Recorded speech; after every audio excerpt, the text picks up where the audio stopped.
ಕೇಂದ್ರ ಗೃಹ ಸಚಿವ ಅಮಿತ್ ಶಾ ಅಸ್ಸಾಂನ ಗುವಾಹಟಿಯಲ್ಲಿ ಇಂದು ಆಯೋಜಿಸಲಾಗಿದ್ದ ಎನ್ಡಿಎ ಪಂಚಾಯತ್ ಪ್ರತಿನಿಧಿಗಳ ಸಮ್ಮೇಳನದಲ್ಲಿ ಪಾಲ್ಗೊಂಡರು. ಕಾರ್ಯಕ್ರಮ ಉದ್ದೇಶಿಸಿ ಅವರು, ಈಶಾನ್ಯ ವಲಯಗಳ ಶಾಂತಿ ಮತ್ತು ಸ್ಥಿರತೆಗೆ ಸರ್ಕಾರ ಬದ್ಧವಾಗಿದೆ. ಸಂಸ್ಕೃತಿಯ ರಕ್ಷಣೆಯೊಂದಿಗೆ ಸಮಗ್ರ ದೇಶದ ಸುರಕ್ಷತೆಯನ್ನು ಗಮನದಲ್ಲಿ ಇರಿಸಿ ಕೆಲಸ ಮಾಡುತ್ತಿದೆ ಎಂದು ಹೇಳಿದರು.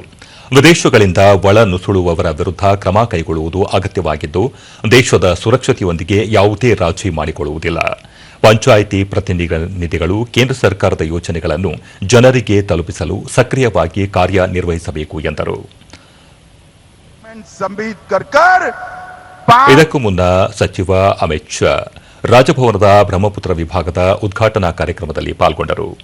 ಅಸ್ಸಾಂ ರಾಜ್ಯಪಾಲ ಲಕ್ಷ್ಮಣ ಪ್ರಸಾದ್ ಆಚಾರ್ಯ, ಮುಖ್ಯಮಂತ್ರಿ ಹಿಮಂತ ಬಿಸ್ವಾ ಸರ್ಮಾ, ಕೇಂದ್ರ ಸಚಿವ ಸರ್ಬಾನಂದ ಸೋನೋವಾಲ್ ಮತ್ತಿತರರು ಉಪಸ್ಥಿತರಿದ್ದರು. ಸಮಾರಂಭ ಉದ್ದೇಶಿಸಿ ಸಚಿವ ಅಮಿತ್ ಶಾ, ಈಶಾನ್ಯ ವಲಯದ ಶಾಂತಿ ಸ್ಥಾಪನೆ ಸಂಪೂರ್ಣ ಪ್ರಗತಿಯ ಗುರಿಯೊಂದಿಗೆ ಕೇಂದ್ರ ಸರ್ಕಾರ ಕಾರ್ಯನಿರ್ವಹಿಸುತ್ತಿದೆ. ವಿವಿಧತೆಯನ್ನು ಏಕತೆಗೊಳಿಸುತ್ತಿರುವುದು ಈಶಾನ್ಯ ರಾಜ್ಯಗಳ ವಿಶೇಷತೆಯಾಗಿದ್ದು, ಕಲೆ, ಸಂಸ್ಕೃತಿ ಹಾಗೂ ಅನನ್ಯ ಪ್ರಾಕೃತಿಕ ಸೌಂದರ್ಯದೊಂದಿಗೆ ಇಡೀ ವಿಶ್ವವನ್ನು ಆಕರ್ಷಿಸುತ್ತಿದೆ ಎಂದು ಹೇಳಿದರು. ಕೇಂದ್ರ ವಿಧಿವಿಜ್ಞಾನ ಪ್ರಯೋಗಾಲಯ ಗುವಾಹಟಿಯಲ್ಲಿ ಆರಂಭವಾಗಿದ್ದು, ಸೈಬರ್ ಭದ್ರತೆ ಸೇರಿದಂತೆ ಎಲ್ಲಾ ರೀತಿಯ ಅಪರಾಧಗಳ ತನಿಖಾ ಪ್ರಕ್ರಿಯೆಗೆ ಮಹತ್ವದ ಕೊಡುಗೆ ನೀಡಲಿದೆ. ಆಧುನಿಕ ಪ್ರಪಂಚದ ಅಪರಾಧಗಳ ತನಿಖೆಗೆ ದಿನದ 24 ಗಂಟೆ ಕಾರ್ಯನಿರ್ವಹಿಸಲಿದೆ ಎಂದು ಹೇಳಿದರು. विघ्नेश्वर की पूजा के उत्सव के दिनों में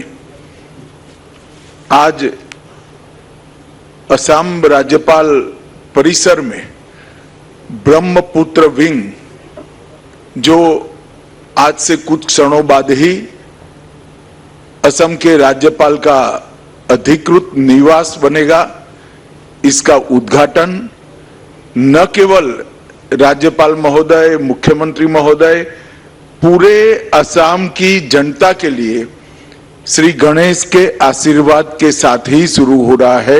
ये हम सब के लिए बहुत आनंद का विषय है. मित्रों, हम सब जानते हैं बृहद आसाम में से पृथक राज्यों की रचना और उसमें से अष्ट लक्ष्मी के कंसेप्ट को पुनर्जीवित कर साकार करने वाले अभी के पूर्वोत्तर की कल्पना.